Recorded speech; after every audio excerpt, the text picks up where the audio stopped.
que hace en nuestras vidas. Escuchábamos le llaman, si no me equivoco, un cover de Eligirea Bella y María Alejandra Bolaño. Siempre les ha gustado juntarse para alabar a Dios. Y qué bueno que Dios los siga usando y siga bendiciendo sus vidas. Tienen todavía mucho camino por recorrer, mucho camino por andar, y que sobre todo puedan servir a Dios, y esa es nuestra oración. Esta mañana iniciamos de manera directa. No tenemos por el momento la participación de María Alejandra. Ha estado un poco indispuesta, sin embargo, conociendo su anhelo por servir a Dios, como padre que soy de ella, la conozco. Esperemos que una vez se sienta mejor, al final de la enseñanza podamos contar con ella con su maravillosa voz y ese talento que Dios le regaló para adorarlo a Él. Así que vamos a orar y vamos a entrar en el detalle de lo que es la enseñanza de hoy, y que espero que la disfrutemos y la gocemos plenamente como Dios me permitió disfrutarla mientras meditaba y escribía de ella. Oramos entonces y esperemos compartir con buen gozo. Padre soberano, a ti te damos la gloria, a ti todo el honor, mi Rey y mi Señor. Te honro con todo mi corazón, sabiendo lo bueno que eres, lo maravilloso que tú eres. Te doy las gracias por tu bondad y porque siempre estás al tanto de nuestras vidas, de nuestras necesidades, y porque nuestro proyecto nació en tu corazón para hacerlo conforme a lo que planeaste realmente. Nos abandonamos en tu mano, nos confiamos a ti, nos entregamos de todo corazón, Señor, sabiendo que puedes usar este espacio y este medio para tocar nuestras vidas, para ayudarnos a crecer y tener cada día una mejor y más grande relación contigo. Bendice a las personas que se conectan, bendice a los que los ven después. Permite que esta enseñanza y este tiempo sea un tiempo de bendición para sus vidas, como lo ha sido para mí al meditar y entenderla. Gracias, Señor, te doy en el nombre de tu Hijo Jesucristo. Amén. En todo sea el nombre del Señor bendito. La semana pasada hablábamos de la inmanencia y la trascendencia de Dios. Al final de la enseñanza estuvimos hablando acerca de cómo Dios ha trascendido hacia nosotros, cómo Dios ha obrado hacia nuestras vidas, de qué manera el Dios inmanente rompió los esquemas y se acercó a nosotros.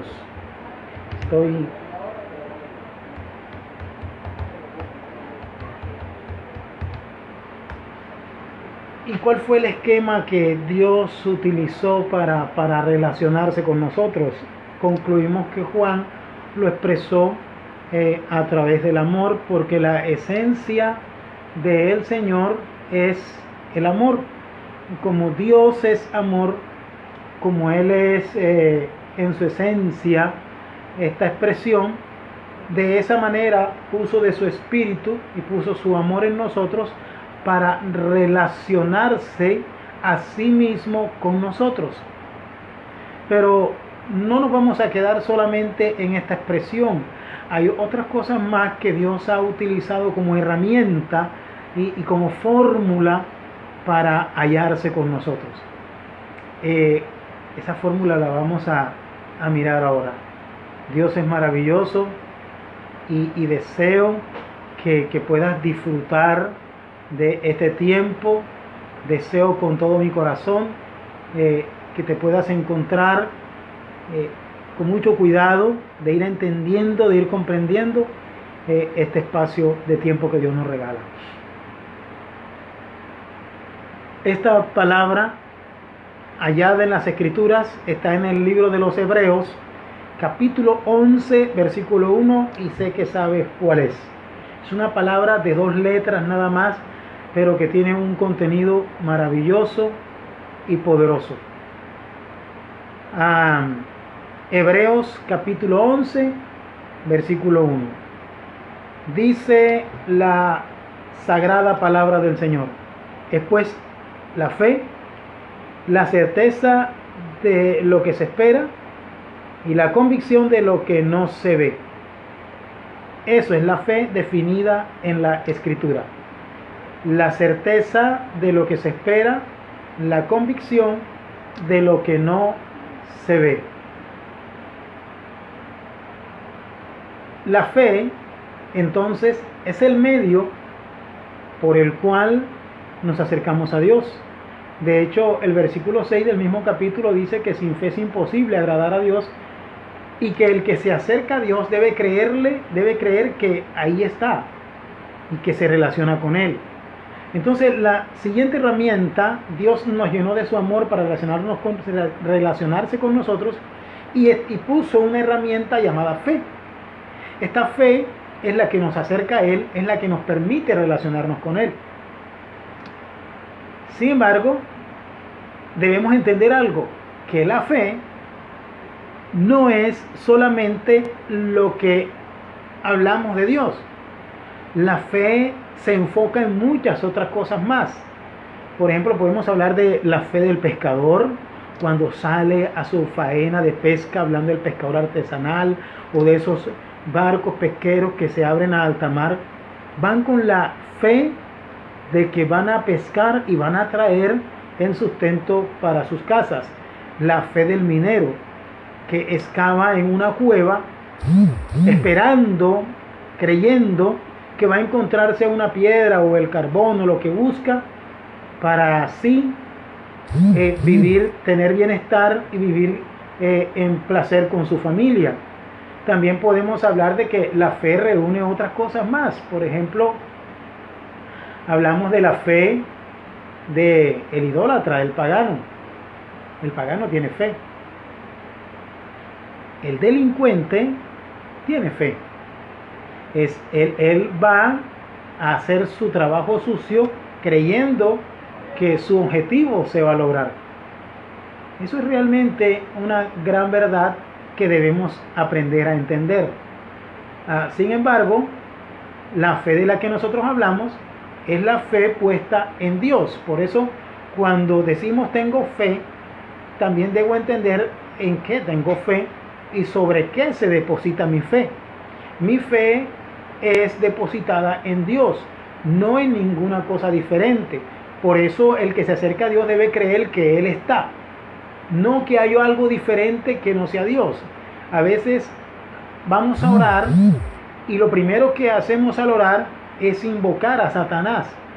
Es pensar que nuestro ambiente está endemoniado, que todo lo que nos rodea está lleno de demonios, y empezamos a batallar contra Satanás en lugar de creer que Dios está ahí y vamos a hablar con Dios. Es algo muy importante a tener en cuenta en lo que tiene que ver con la fe. Además de eso, lo que he experimentado a través de esto es que la fe nace y crece a través de la confianza. Eso quiere decir que podríamos definir entonces que la fe es confianza. Cuando yo creo, estoy confiando. Cuando yo creo, estoy confiado. Es decir, todas las conjugaciones del verbo confiar están enfocadas en la fe. Nunca puedo hablar de creer o de no creer cuando no hay confianza. Por eso siempre recuerdo la expresión de un hermano que él decía: hay muchos hermanos que creen que creen. A veces creemos que tenemos fe, pero cuando nuestra confianza es retada, cuando nuestra esperanza está en entredicho, entonces empezamos a titubear lo que concluimos con duda y por lo cual no tenemos fe. Así estemos pensando que tenemos fe. Podemos ir al templo, podemos orar, ayunar y hacer muchas cosas que tienen que ver con el componente dogmático de la fe, pero muy probablemente no estamos creyendo. Hay personas que no faltan a un ayuno, pero son incrédulos. Hay personas que pueden orar mucho, pero pueden ser también incrédulos. Y dirás, hermano, ¿cómo dices eso? Vamos a introducirnos en el tema de la confianza como fe y vamos a encontrar que nos hemos accidentado en el camino muchas veces creyendo que tenemos fe. Para eso lo primero que vamos a hacer es definir la palabra confianza. Según el diccionario, la confianza, y se van a dar cuenta que también concluye en fe, puede referirse a varias cosas. La seguridad en nosotros mismos. 1. La esperanza de que algo desarrolle conforme a nuestras expectativas. Eso es confianza. O la familiaridad que tenemos en el trato con alguien. Es decir, confianza se deriva en lo que yo creo que puedo hacer, que soy capaz de hacer. Y ve que utilicé la palabra creo, es decir, que está la fe. Tengo confianza en mí mismo de que soy capaz de hacer tal cosa. Lo otro es que tengo la esperanza de que el programa que estoy haciendo, de que lo que estoy trabajando me vaya a salir bien. Eso es confianza que se deriva en fe. La relación interpersonal con alguien, la familiaridad con alguien deriva en confianza. Ahora entonces, la confianza interpersonal es la seguridad, es el sentirse plenamente seguro de que no hay interés negativo en contra, es estar convencido de que la otra persona desea siempre nuestro bien. Eso es confianza. Lo voy a volver a repetir, parafraseándolo más sencillamente. Cuando yo hablo de tener confianza en alguien, en una persona cualquiera que tengas a tu alrededor, podemos nombrar un nombre X que quizás no esté, no haga parte de lo que escuchan. Vamos a pensar en el nombre de Julio. Julio, yo tengo mucha confianza en Julio. ¿Qué quiere decir que tengo confianza en Julio? Que siempre me siento tranquilo, plenamente seguro de que Julio jamás está pensando negativamente en mí. Y que estoy convencido de que Julio siempre está planeando y pensando cosas buenas para mí. Eso es confianza. Es decir, confianza es tener la tranquilidad de que, hablando interpersonalmente, la otra persona desea siempre lo bueno para mí y que quiere lo bueno para mí constantemente. El Señor Jesucristo llamó a sus discípulos amigos, pero en esa expresión de Juan 15, del versículo 13 al 15, Jesús utilizó tres aspectos o tres puntos importantes de lo que es una amistad. Y fíjense que ya hemos pasado de la fe, pasamos a la confianza, y de la confianza pasamos a la amistad. No puede ser nadie amigo sobre el cual no se confía. Así que Jesús utilizó el término amistad para enseñar la confianza y la fe depositada en otra persona.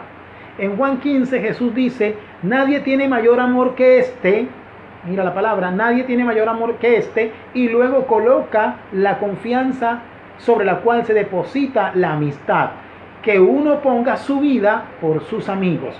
Nadie va a arriesgarse, nadie va a enfrentarse a nada por su amigo si no confía en él. Es decir, que la única forma por la cual yo defiendo a alguien, como decimos nosotros a capa y espada, o como dicen a veces, mete la mano en la candela, que dice la Escritura, no lo hagas por nadie. Sin embargo, Jesús está diciendo, cuando hay una amistad, debes estar dispuesto a tener un tal grado de confianza de que seas capaz de entregar tu vida por esa persona. El segundo punto que Jesús estableció en este pasaje como confianza en la amistad, dice, vosotros sois mis amigos, es decir, ya los declara. Vosotros sois mis amigos, pero ¿cuándo serán mis amigos? Cuando haya plena confianza de ustedes hacia mí. ¿Cómo lo dice? Dice, si hacéis lo que yo os mando. Yo no puedo pensar en un amigo que no cree en su amigo cuando le dice ve y haz tal cosa por mí, o ayúdame a hacer tal trabajo, o ve a tal lugar y conversa con tal persona sobre un tema personal mío. No puede existir confianza cuando el otro se niega.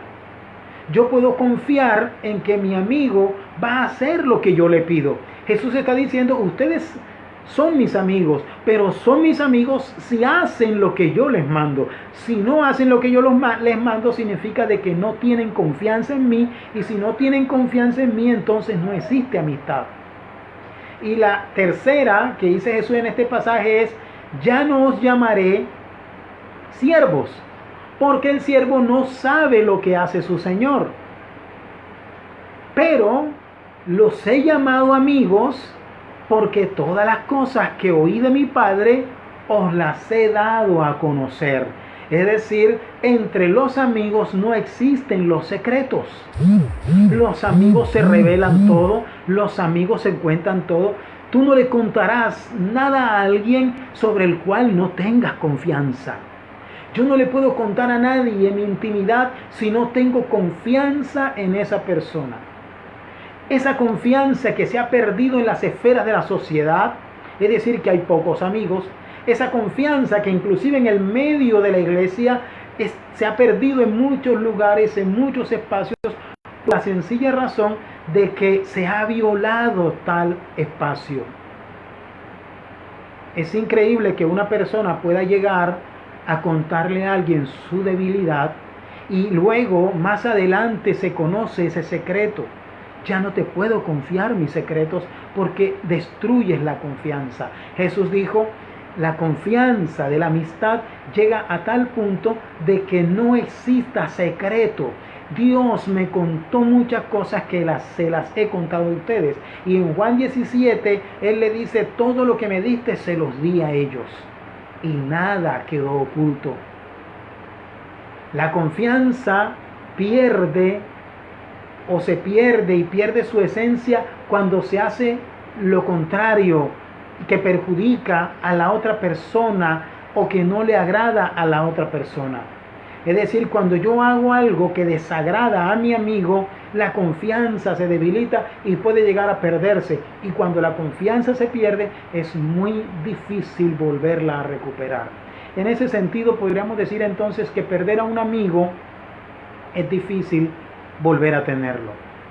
Santiago expresó esto en el capítulo 4, versículo 4 de esta manera.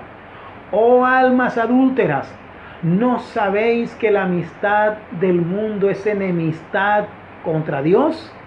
Cualquiera pues que quiere ser amigo del mundo se constituye en enemigo de Dios. Es decir, nunca haré lo contrario, como decíamos ahora, de lo que mi amigo piensa y cree. Nunca haré lo que a mi amigo le desagrada. Si a mi amigo le desagrada X olor, delante de él ese olor jamás estará de mi parte. Lucharé porque no suceda. Si a mi amigo le resulta escandalosa la música, cuando la pone en alto volumen, le fastidia, le molesta, delante de él jamás levantaré un volumen para no afectar a mi amigo. Eso es lo que Santiago está diciendo. Cuando te relacionas con el mundo, estás haciendo lo que a Dios no le gusta. Y cuando haces lo que a Dios no le gusta, estás rompiendo la amistad con Él, porque la confianza se está deteriorando o se deterioró. Y te constituyes entonces en enemigo de Dios, porque ya no serás su amigo, porque los amigos no hacen lo contrario de su compañero. Y en la Escritura sabemos que según Santiago capítulo 2, versículo 23, Dios llamó a Abraham su amigo. Dice, y se cumplió la escritura que dice, Abraham creyó a Dios y le fue contado por justicia y fue llamado amigo de Dios. Dios llamó a Abraham su amigo. ¿Y sabes qué sucede entre los amigos? Recuerda que dijimos que Jesús había dicho, no hay secretos. Entre Dios y Abraham no existieron secretos. ¿Te acuerdas? Génesis capítulo 18, cuando Dios está preparado para destruir a Sodoma y Gomorra, el versículo 17 dice, y Jehová dijo, ¿Encubriré yo a Abraham lo que voy a hacer? Se pregunta Dios mismo. Es impresionante. Dios mismo se pregunta, ¿voy a encubrirle yo a Abraham lo que voy a hacer? Si Abraham es mi amigo, entre los amigos no hay secretos. Voy a destruir a su amigo Gomorra, mi amigo debe saberlo. Amén. Eso es lo maravilloso de la confianza en Dios. ¿Sabes? Cuando algo se avecina hacia nosotros, Dios siempre nos anuncia. Cuando Dios quiere hacer algo con nosotros, Dios siempre nos anuncia a través de un sueño, a través de una visión, a través de otra persona que viene y nos cuenta algo, a través de muchos medios. Dios utilizará cualquier medio para que sus amigos se enteren de lo que Él va a hacer. ¿Por qué conocemos el final de los tiempos? ¿Por qué conocemos las señales de lo que sucederá? Porque nuestro amigo nos lo dejó escrito para que nos enteráramos de lo que iba a suceder. No va a hacerlo Dios si no nos lo cuenta. Dice la palabra que Dios no hará nada si no se lo cuenta a sus siervos, los profetas. Y los profetas son sus amigos de confianza. Es decir, que lo más importante que debo aprender a entender en este espacio de tiempo es tener la garantía de la confianza de Dios. Él nos ha brindado su confianza. Yo creo en su confianza, entonces debo responderle a Dios conforme a esa confianza. Bendito y alabado sea su nombre. Abraham fue llamado amigo de Dios, dice la Escritura, porque le creyó a Dios. Es decir, Abraham confió plenamente en Dios. Abraham entregó su confianza a Dios.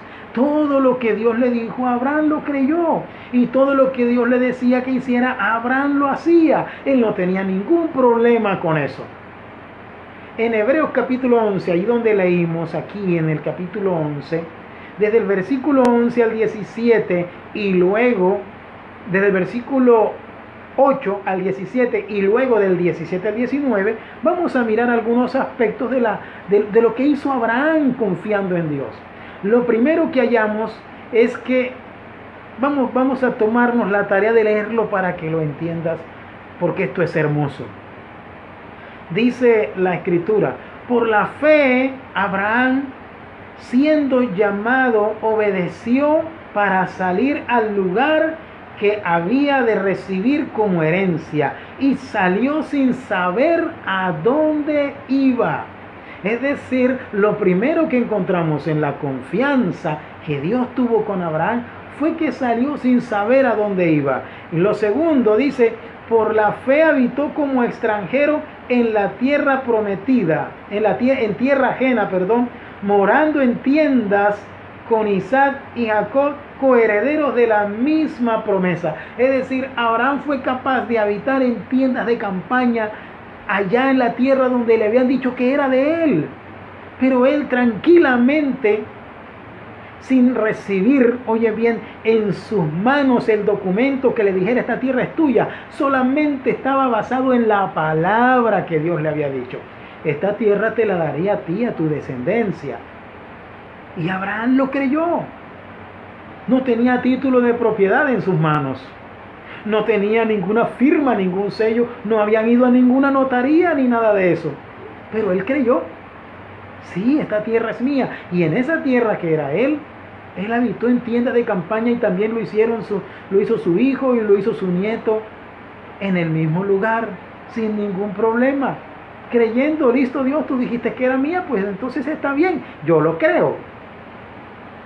El versículo 10 dice, porque esperaba la ciudad que tiene fundamentos, cuyo arquitecto y constructor es Dios. Es decir, él vivió confiado de que Dios construiría su reino, de que Dios construiría sus promesas, de que él sería una nación grande, que sería un padre de muchas multitudes. Aunque no veía nada y tenía un solo hijo, él siguió creyendo eso. Dios construirá una gran ciudad para mí. me dio algún documento de prueba. Hoy nosotros tenemos que firmar papeles. Dios no le firmó papeles a Abraham, él simplemente creyó en la palabra. El versículo 11 dice, por la fe también, la misma Sara, siendo estéril, recibió fuerza para concebir, dio a luz, aún fuera de tiempo de la edad, porque creyó que era fiel quien lo había prometido. Ellos creyeron en la promesa de Dios. Abraham creyó que a pesar de que tenía 100 años, sería papá, y que Sara a sus 90 sería mamá. Eso no le cabe en la cabeza a ningún ser humano, pero era tal el grado de la confianza que Abraham tenía hacia lo que Dios le decía, que él creía todo lo que Dios le contaba. En eso radica la amistad. Yo no puedo tener amigos cuando no creo en mis amigos. Yo no puedo tener amigos cuando dudo de su palabra. Entonces ya no es amistad. Y Abraham, dice la palabra, fue llamado amigo de Dios. Es decir, Abraham y Dios eran amigos. Por eso Abraham le creía a Dios todo lo que Dios le decía. Al punto de que en Génesis capítulo 22, Dios le dice a Abraham, tráeme a tu hijo, al que amas, al único que tienes, y ven y sacrifícamelo en el monte Moriah. ¿Qué le dijo luego allá en el monte Moriah Dios a Abraham? He probado tu fe, he probado tu confianza en mí. Veo que crees plenamente, que no tienes ninguna duda en lo que te he dicho. En eso consiste la amistad, y la palabra del Señor nos enseña la profunda confianza en amistad, que es lo que se deriva en fe, dos letras nada más, fe, que habla de confianza, de amistad que Abraham tuvo con Dios. Por eso fue llamado su amigo. Así que entonces, la confianza no, oye bien, quiero leer literalmente lo que Dios me permitió escribir. No se trata de cuánto hacemos, sino de cuánto creemos. Nuestra confianza en Dios, nuestra fe en Dios, no se trata de cuánto hacemos, sino de cuánto creemos. Escucha esto. El que hace mucho se fatiga, pero el que hace creyendo en agradar a quien lo llamó, disfruta lo que hace y es bendecido por lo que hace. Y es bendecido no por lo que hace, sino por lo que cree. Voy a volverlo a leer. Me impactó. Dios es tan maravilloso que me regaló esta frase y quedó en mi corazón. El que mucho hace se fatiga, pero el que hace creyendo en agradar a quien lo llamó, disfruta lo que hace y es bendecido no por lo que hace, sino por lo que cree. Romanos capítulo 4, versículo 1 al 5 nos va a enseñar esta maravilla de Dios. ¿Qué quiere decir esto? Que a veces nosotros creemos que porque mucho ayunamos, que porque mucho oramos, que porque mucho hacemos trabajos, y no estoy diciendo con esto que no lo debemos hacer, vamos a entenderlo claramente, no es por todas esas tareas que yo hago que Dios bendice mi relación con Él, ni siquiera por las muchas horas que dures de rodilla. Dios establece una buena relación con nosotros. Dios establece una buena relación con nosotros porque le creemos, porque confiamos en Él. Porque cuando me acerco a orar, dice Hebreos, debo creer que Él está ahí. Es decir, voy a entablar una relación de amistad y una conversación de confianza con el Señor. Y esa relación puede crecer, ampliarse en la medida que haya confianza. Porque cuando ayuno, cuando oro y cuando hago todas las actividades en la iglesia, lo debo hacer creyendo que estoy agradando a mi amigo, que lo estoy haciendo para Él. El apóstol Pablo mismo lo expresó. Todo lo que hagas, hazlo pensando que es para Dios. Pero a veces estamos pensando en cobrar una felicitación, en cobrar un aplauso y algunos inclusive en cobrar un dinero. A veces vamos y vendemos la predicación de la palabra. Si no nos dan una ofrenda X, no predicamos. ¿Crees que estás haciendo una obra que agrada a tu amigo? Te estás constituyendo enemigo de él. No con esto tampoco decimos que el obrero no sea digno de su salario. Jesús mismo lo dijo. Y Pablo expresó diciendo a los hermanos que predican y les enseñan, beneficienlos, denles, ayúdenlos. Y está hablando de material, dinero o especies. Ellos les enseñan, correspondan a su sostenimiento. Pero no esto quiere decir de que entonces el hombre de Dios dice, yo pastoreo en esta iglesia si me pagan tal salario. El salario que yo me merezco es tal salario. Cuando ya expresamos esto, ya no lo estamos haciendo con agrado al Señor. Ya estamos pensando en ser correspondidos por un trabajo que hacemos. Y eso es duro. Eso es muy duro. Oye lo que dice la palabra. Romanos capítulo 4, versículo 1 al 5. ¿Qué pues diremos? ¿Qué halló Abraham, nuestro padre según la carne? Porque si Abraham fue justificado por las obras, tiene de qué gloriarse. Es decir, él lo hizo. Él obedeció y trabajó. Y si había que justificar a Abraham por las obras, él tiene para enorgullecerse de eso. Pero no para con Dios. Y ahí está el punto. Yo puedo hacer muchas cosas buenas y puedo decir yo trabajo en la iglesia. Puedo decir yo hago el aseo, puedo decir todas las cosas que haga, soy buen diezmador, soy buen ofrendador, soy una persona de oración, nunca me falta un ayuno y puedo decir eso. Pero Pablo pregunta acá, ¿puedes gloriarte? Claro que sí, pero no con Dios. No con Dios. Dios no lo acepta. Y explica. Porque, ¿qué dice la Escritura? Creyó Abraham a Dios y le fue contado por justicia. Es decir, fue porque creyó, no por lo que hizo.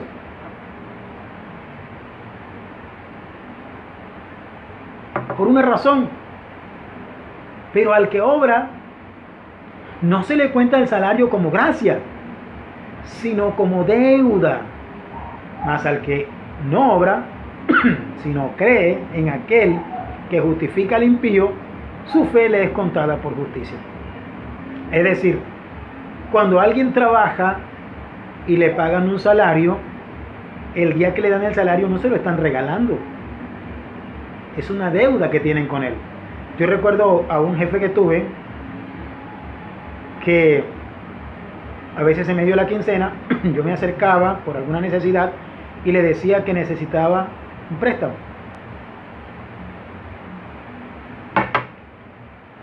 Me lo facilitaba y luego me hacía firmar el volante respectivo. Al entregarme el dinero, yo recuerdo que siempre decía muchas gracias. Me respondía, no me dé las gracias, eso es su plata. Esa es su plata. Es decir, yo no le estoy regalando nada, yo no le estoy haciendo a usted ningún favor, le estoy entregando lo que es suyo. Eso es lo que la palabra aquí explica. Así que cuando yo quiero cobrar por lo que hago, es una deuda. Pero en el respecto a Dios, no. En el respeto de Dios es confianza, y cuando hay confianza hay regalo. Dios nos regala, no nos vende ni nos paga.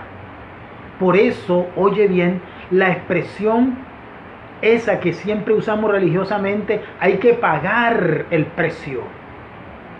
No, con Dios no hay que pagar ningún precio. Él nos regala. No es lo que yo hago, es lo que yo creo. Si voy a entrar en un ayuno es porque creo, no porque quiero convencer a nadie. A Dios no lo voy a convencer con ayunos. A Dios no lo voy a convencer con ofrendas. A Dios no lo voy a convencer con diezmo. A Dios lo convenzo con mi confianza. Y todas estas cosas que hago, las hago por la confianza que tengo en Él. Ayuno y hago todas estas tareas porque confío en Él. y mi confianza en Él no se deriva en qué me va a dar, sino en qué le estoy dando yo a Él. ¿Qué quiero hacer yo por Él? Así lo que yo haga, a Dios no le llene, a Dios no le supla, no importa. Yo le doy a Dios con todo mi corazón en mi confianza hacia Él. Es lo que tenemos que entender. No es pensar en que voy a hacer esto para que Dios haga esto. No. Cuando hablo en ese término, cuando utilizo esas formas, estoy rompiendo la confianza entre Él y yo. Usted, cuando tiene un amigo, no puede decir, le voy a hacer este favor a mi amigo para que mi amigo después se acuerde de mí y me haga un favor. No, nunca los amigos lo hacen. Los amigos hacen los favores porque quieren hacerlo y cuando lo han hecho les satisface haberlo hecho por su amigo. Es igual en la relación con Dios. Valioso entenderlo. La confianza de Abraham en Dios fue absoluta, absoluta. Abraham le creyó a Dios rotundamente. En Romanos capítulo 4, qué bueno ir a...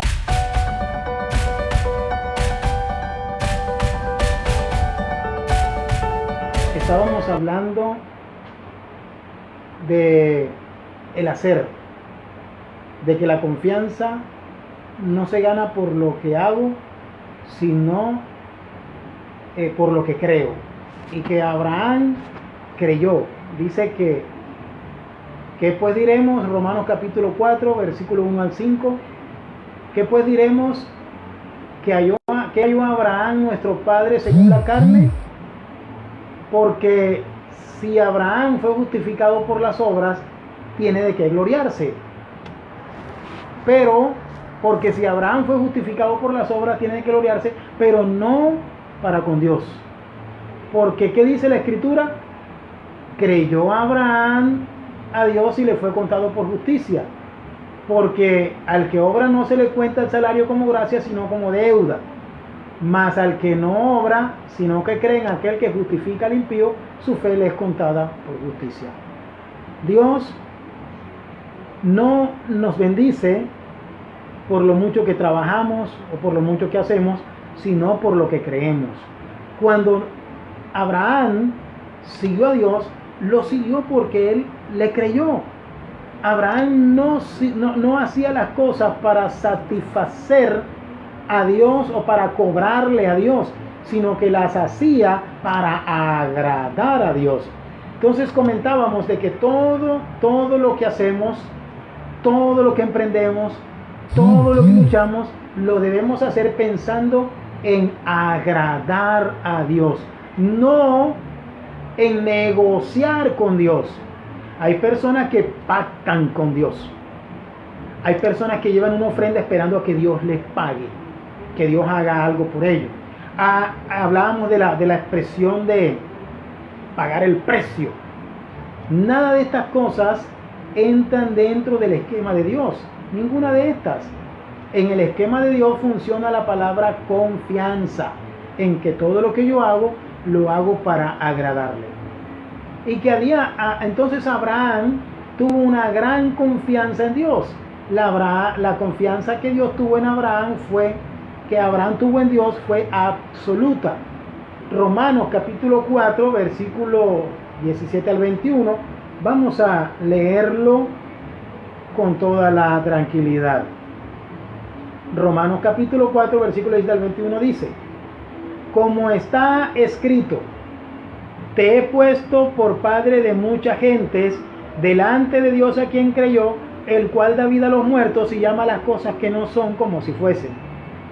Él creyó en esperanza contra esperanza para llegar a ser padre de muchas gentes, conforme a lo que se le había dicho, así será tu descendencia. Y no se debilitó en la fe al considerar su cuerpo muerto, su cuerpo que estaba ya como muerto, siendo de casi 100 años, o la esterilidad de la matriz de Sara. Tampoco dudó por incredulidad de la promesa de Dios, sino que se fortaleció en fe, dando gloria a Dios, plenamente convencido de que era también poderoso para hacer todo lo que le había prometido. ¿Qué significa? Que de este pasaje sacamos tres conceptos importantes de lo que tuvo que ver con la fe de Abraham, es decir, la confianza de Abraham hacia Dios. Número uno, él creyó en Dios, que llama las cosas que no son como si fuesen. Es decir, Dios le hizo promesas a Abraham que él no veía, pero él las creyó. Él confió en esa palabra. Cuando tenemos una relación de amistad y de confianza sincera, nuestro amigo nos dice algo y nosotros le creemos así no lo estemos viendo. Cuando dudamos de la palabra de nuestro amigo, entonces estamos desconfiando en él. Y este amigo que nosotros tenemos nunca nos falla, es plenamente fiel, primero en sí mismo y luego en nosotros. La segunda es que cuando ya Abraham envejecía, siguió creyendo, aunque sus posibilidades se acababan. Él creyó en esperanza contra esperanza. Es decir, cuando ya estaba viejo, donde no había posibilidades de que Sara se embarazara y de que él tampoco procreara, cuando esa promesa estaba extinguiéndose en un concepto humano hablando, Abraham siguió creyendo en contra de la corriente, en contra de lo común, en contra de lo natural. Él siguió confiando en Dios. El tercero es que a pesar de los años y del tiempo que transcurría, en lugar de debilitarse su fe, Abraham se fortalecía más. Es decir, que es todo lo contrario a nosotros. Cuando Dios nos ha prometido algo y el tiempo avanza y avanza y avanza, nosotros empezamos a titubear, empezamos a poner signos de interrogación, empezamos a poner paréntesis, corchetes, etcétera, etcétera, porque ya nuestra fe y nuestra confianza en Dios se empieza a debilitar. En Abraham era todo lo contrario. Él era cuando más creía. Dice así la palabra. Estas son las razones que estableció Abraham en la amistad con Dios, por lo cual fue llamado amigo de Dios. El Señor, además de esto, entiende esto, jamás olvida a sus amigos. El día en que yo he puesto mi confianza en Dios, Dios jamás se olvida de mí, me tiene presente todo el tiempo. Y es Dios tan fiel en su amistad que aunque se haya muerto su amigo, aunque ya no esté en la tierra, Dios sigue hablando de su amigo. Esto sucedió cuando Isaac se acercó a hablar con Dios en Génesis capítulo 26, versículo 24. Dice, se le apareció Jehová aquella noche y le dijo, yo soy el Dios de tu padre, no temas porque yo estoy contigo, y te bendeciré y multiplicaré tu descendencia por amor a Abraham mi siervo. Es decir, todavía las cosas que estoy haciendo, aunque él no está, las estoy cumpliendo porque amo a mi siervo, porque amé profundamente a mi amigo y lo sigo amando aunque ya no esté en la tierra. Así entonces, nuestra relación con el Señor se basa en lo que hacemos. Somos o decimos. Perdón, repito, corrección, estoy leyendo lo que escribí. Así entonces, nuestra relación con el Señor no se basa en lo que hacemos, somos o decimos. Se basa simplemente en la confianza que sentimos hacia Él. Aleluya. Vuelvo a repetírtelo. Nuestra relación con Dios no se basa en lo que hacemos, en lo que cargues, en lo que muevas, en lo que repartas, en lo que regales. No se basa en eso. La relación con Dios se basa en lo que sentimos hacia Él. Yo puedo hacer muchas cosas maravillosas, yo puedo hacer muchas tareas maravillosas, yo puedo construir 50,000 templos y regalarlo, puedo repartirle a los pobres, hacer todo lo que yo quiera, pero si no lo hago porque amo al Señor, porque confío plenamente en Él, ese trabajo está perdido. Todo lo que yo haga debo hacerlo porque siento algo grande y especial por mi Señor, que es mi plena confianza y seguridad en Él. Así que cuando vayas y prediques, cuando vayas y hagas algo en el templo, cuando pongas tu diezmo y tu ofrenda, todas las tareas que hagamos, hagámosla por nuestro amigo, porque Él lo merece, porque Él es digno, no porque nos dé algo. Porque si lo hacemos en eso, recordamos lo que sucedió con Abraham, es como si Dios nos pagara una tarea, y si nos paga una tarea, entonces ya no hay confianza. Cuando hablamos, pensamos y actuamos, manifestamos lo que pensamos o sentimos acerca de Él. Es decir, que todo lo que hagamos, lo hagamos en manifestación de amor por Él, de sentimiento de amistad, de confianza en Él. No porque Dios nos vaya a dar algo. Lo que recibimos de Él, vuelvo a repetir, es por su gracia, es por su amor.